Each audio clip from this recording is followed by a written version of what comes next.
اعوذ باللہ السمیع العلیم من الشیطان الرجیم من ہمزہ ونفخہ ونفثہ کیف تکفرون باللہ وکنتم امواتا فاحیاکم ثم یمیتکم ثم یحییکم ثم الیہ ترجعون هو الذی خلق لکم ما فی الارض جمیعا ثم استوى إلى السماء فسواهن 7 سماوات وهو بكل شيء عليم۔ سورہ بقرہ کی آیت نمبر 28 اور 29 ہے۔ اللہ رب العزت کا فرمان ہے، تم اللہ کے ساتھ کفر کیسے کر سکتے ہو حالانکہ تم جانتے ہو کہ تم اس سے قبل مردہ تھے، تو اس نے تمہیں زندہ کر دیا، پھر وہی تمہیں موت دے گا، پھر وہی تمہیں دوبارہ زندہ کرے گا، پھر تم اسی کی طرف لوٹائے جاؤ گے۔ وہی تو ہے جس نے پیدا کیا تمہارے لیے جو کچھ زمین میں ہے، پھر وہ آسمان کی طرف متوجہ ہوا، پھر اس نے آسمان کو برابر 7 آسمانوں میں بنا دیا، اور وہ ہر چیز کو خوب جاننے والا ہے۔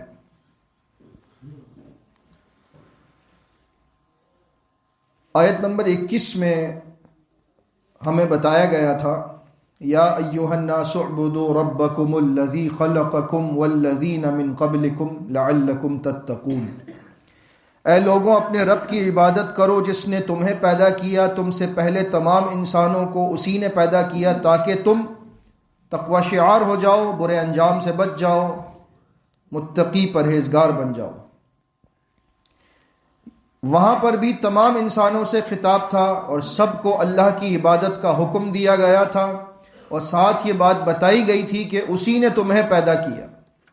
اور یہاں پر بھی انہی تمام انسانوں سے خطاب ہے، یہ کوئی مخصوص طبقہ نہیں ہے کہ صرف ایمان والوں سے خطاب ہے یا کفار سے خطاب ہے، سب سے خطاب ہے۔ تم کیسے اللہ کے ساتھ کفر کر سکتے ہو؟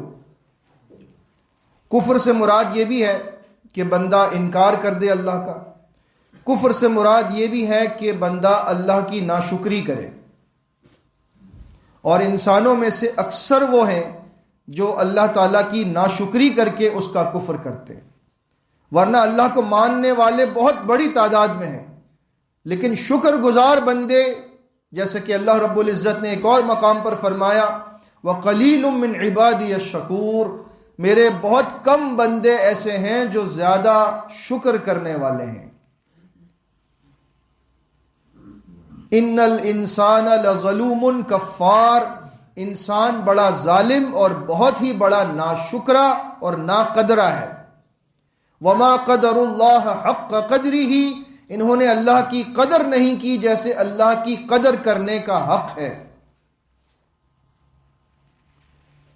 تو انہی تمام لوگوں سے یہاں پر بات ہو رہی ہے کہ تم اللہ کے ساتھ کفر کیسے کر سکتے ہو، تم اللہ کی ناشکری کیسے کر سکتے ہو جبکہ تم جانتے ہو کہ تم اس سے پہلے مردہ تھے۔ یہ حقیقت ہے، کوئی مانے یا نہ مانے، لیکن مانے بغیر چارہ نہیں ہے۔ اور اس بات پر اللہ رب العزت نے قرآن میں سوال بھی کیا ہے، سورہ دہر میں، بسم اللہ الرحمن الرحیم، هل اتى على الانسان حين من الدهر لم يكن شيئا مذكورا، یقیناً انسان پر زمانے میں ایک ایسا وقت گزرا ہے کہ وہ کوئی قابل ذکر چیز نہیں تھا۔ کیا سمجھے؟ اگر آج آپ کی عمر 40 سال ہے تو 40 سال پہلے کوئی جانتا تھا آپ کیا ہیں؟ آپ کا نام تھا؟ آپ کے والدین تک نہیں جانتے تھے، کیونکہ بچہ دنیا میں آتا ہے تو وہ بھی اللہ کی مرضی سے آتا ہے، ورنہ آنے سے قبل یا آنے کے بعد بھی اس کو اللہ موت دے دیتا ہے۔ تو جب وہ دنیا میں آیا، اس کے والدین نے اس کا نام رکھا، اس کی شناخت بنی، تب لوگوں نے جاننا شروع کیا کہ یہ بھی کوئی صاحب نئے آئے ہیں دنیا میں. اس سے پہلے کیا تھا؟ کچھ بھی نہیں تھا. عدم سے تمہیں وجود عطا کیا. تو اللہ نے فرمایا وَكُنْتُمْ أَمْوَاتًا، تم مردہ تھے، تمہارا کوئی ذکر نہیں تھا. فَأَحْيَاكُمْ، اس نے تمہیں زندگی عطا کی.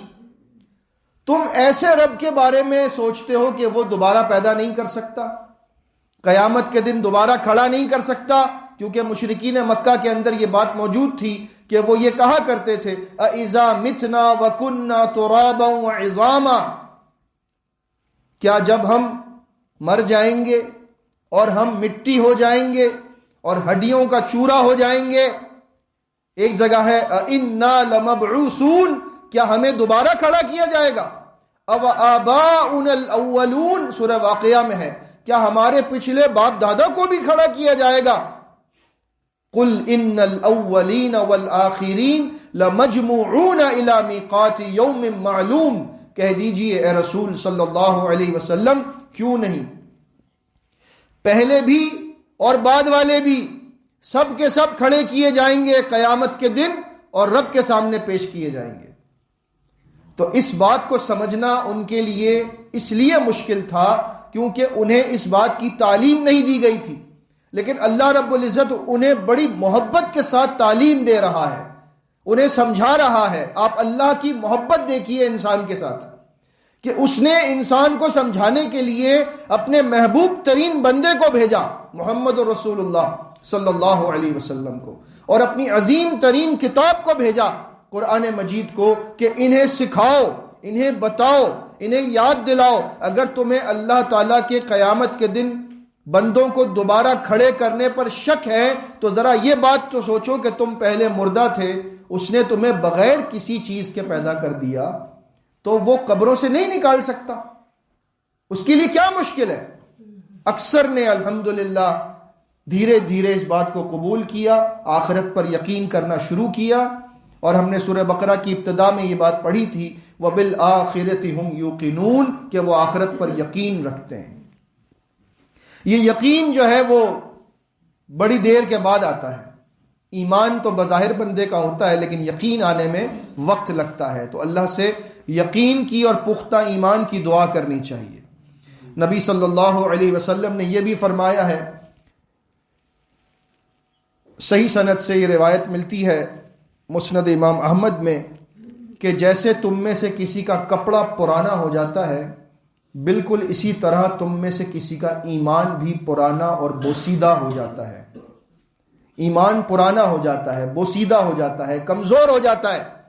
تو اس کے لیے دعا کیا کرو اللہ سے کہ اللہ ہمارے ایمان کو نیا کر دے، مضبوط کر دے. لہذا ایمان کی پختگی کے لیے اللہ سے ضرور دعا کرنی چاہیے، اور اس کے لیے سب سے بہترین طریقہ یہ ہے کہ قرآن سے جڑ جائے بندہ، قرآن کو سمجھنے والا بن جائے. جیسے ہم بیٹھتے ہیں یہاں پر اللہ کے فضل سے، اسی کی توفیق سے ہم سنتے ہیں، سناتے ہیں، سمجھتے ہیں، سمجھاتے ہیں، عمل کی کوشش کرتے ہیں. یہ وہ وقت ہوتا ہے جس وقت انسان کا ایمان بہت اوپر چلا جاتا ہے، کیونکہ وہ اللہ کی باتیں سن رہا ہوتا ہے تو ایمان بڑھتا ہے. اور جو دن گزرتا ہے کام میں لگ جاتے ہیں، پھر بھول جاتے ہیں. اور پھر جمعے کا دن آتا ہے تو اللہ نے جمعے کا خطبہ رکھا ہے تاکہ لوگوں کے ایمان کو مضبوط کیا جائے، انہیں یاد دلایا جائے کہ پورا ہفتہ تم نے گزارا ہے، اب یہ سبق لے کر جاؤ، پورے ہفتے اس کو یاد رکھنا. تو جمعے کا خطبہ بڑا قیمتی ہے اس لحاظ سے. یہ جو سلسلہ ہے اللہ رب العزت نے اپنے قرآن میں رکھا ہے، اس کے ساتھ جڑے رہنا بہت ضروری ہے ایمان کو مضبوط کرنے کے لیے. تو فرمایا ثم یمیتکم، پھر وہ تمہیں دوبارہ موت دے گا. یہ بھی یقینی بات ہے. کیسے؟ دنیا میں کوئی انسان اللہ کا انکار تو کر سکتا ہے، لیکن دنیا میں کوئی انسان موت کا انکار نہیں کر سکتا، کیونکہ وہ اپنے سامنے لوگوں کو مرتے ہوئے دیکھتا ہے. اور اللہ رب العزت نے سورہ واقعہ میں فرمایا